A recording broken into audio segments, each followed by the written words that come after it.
Claire, bonjour. Bonjour. Vous êtes référente de L214 Saint-Étienne. Alors L214, tout le monde connaît. Alors quelques mots quand même sur L214. Ça existe depuis plusieurs années. Oui, ça existe depuis 15 ans maintenant. Donc c'est une association de défense des animaux. Nous, on est plutôt axés sur les animaux dits de consommation. Donc les animaux comme les poissons, poulets, vaches, poules, etc. Les animaux qu'on trouve en boucherie, dont on trouve la viande en boucherie ou alors chez les poissonniers, c'est ça. Exactement, c'est ça. Donc nous, notre objectif, c'est d'imaginer un monde dans lequel les animaux ne seraient pas vus comme des ressources, mais justement des êtres qui sont un peu à notre égal et dont on doit prendre soin autant que les humains. Autant que les humains. Alors, L214, il y a eu quelques vidéos qui sont sorties qui ont permis de sensibiliser les gens à la maltraitance. Entre autres, je pense dans les abattoirs, c'est un petit peu le combat de L214, c'est montrer des abattoirs qui ne respectent pas toutes les règles, voire des élevages aussi. C'est ça, l'association est beaucoup connue pour ses enquêtes vidéo. Donc c'est sûr qu'on dénonce les mauvaises pratiques qui font légion dans les abattoirs et les élevages. Et à côté de ça, on propose aussi justement des solutions pour imaginer un monde justement sans utiliser les animaux. Donc par exemple consommer des aliments végétaux ou ce genre de choses. Voilà, donc c'est éviter de prendre des animaux pour se nourrir et puis c'est aussi dénoncer les élevages intensifs, c'est tout ça. Exactement, voilà, les élevages intensifs, il faut savoir qu'aujourd'hui en France, c'est 80% des animaux élevés qui sont élevés en élevage intensif. Donc c'est quasiment une grande partie de la viande qui est consommée aujourd'hui en France qui provient de ces élevages.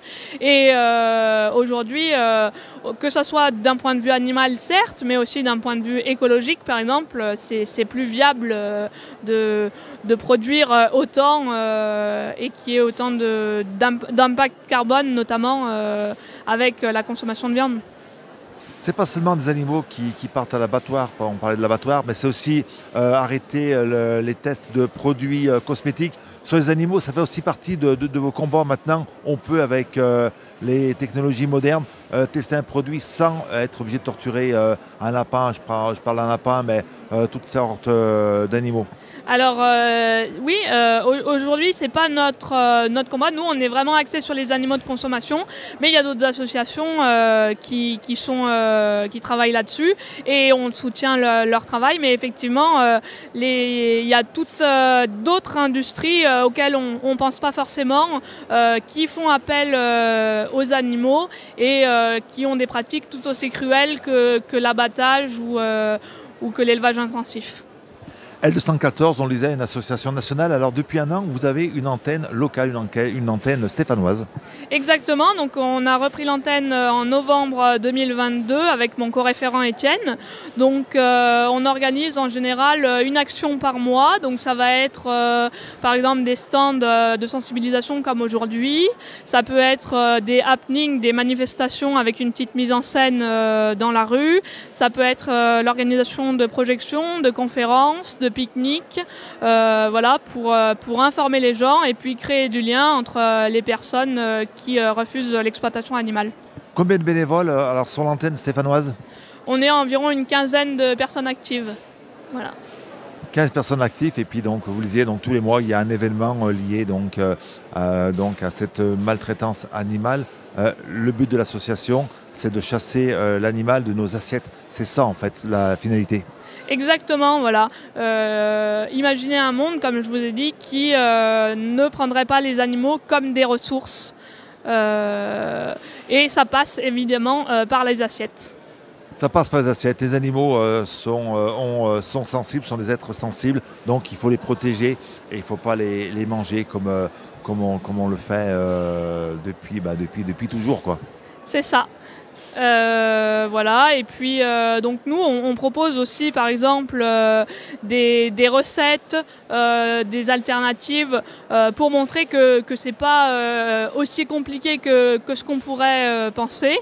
Et donc je vous invite à consulter par exemple le site Vegan Pratique sur lequel vous pouvez trouver des recettes et comment remplacer les œufs, les produits laitiers, la viande, le poisson, etc.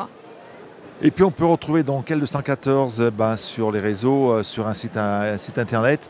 Et on peut vous retrouver où donc dans la Loire? Où c'est qu'on peut vous joindre? Alors on a une page Facebook qui s'appelle J'agis pour les animaux Saint-Étienne-Loire. Et sinon vous pouvez nous envoyer par mail à réseau-saint-etienne@l214.com. Merci beaucoup. Et puis bon salon. On enregistre cette émission aujourd'hui à Tatou Juste qui avait lieu à Saint-Étienne le 25 et 26 novembre. Merci beaucoup Claire et puis bonne chance et puis bon vent pour votre association. Merci beaucoup de nous avoir suivis sur 42 TV. On se retrouve très prochainement pour de nouvelles aventures. Ciao, bye bye.